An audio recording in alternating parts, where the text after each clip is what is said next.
Hello, it's me Lodi, ng Simple Recipe. Today, magluluto tayo ng ulam, simpleng ulam pero masarap.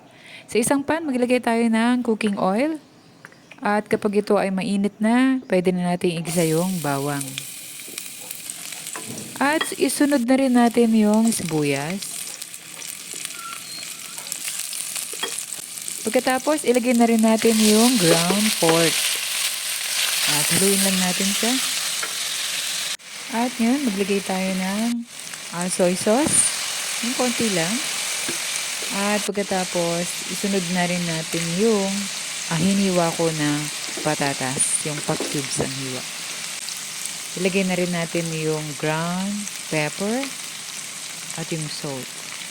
Haluin lang natin at takpan.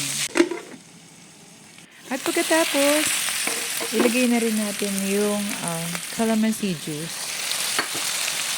Haluin natin at maglagay tayo ng water para sa sabaw. At hintayin natin kumulo ng kumulo hanggang sa lumambot ang pork at yung gulay na patatas. Yan, almost done na siya at luto na. Pwede na natin i-serve.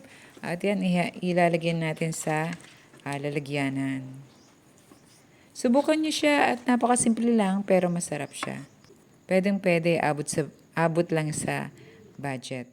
Maraming salamat sa panonood at huwag kalimutang mag-subscribe sa channel ko. Ingat lagi and God bless everyone!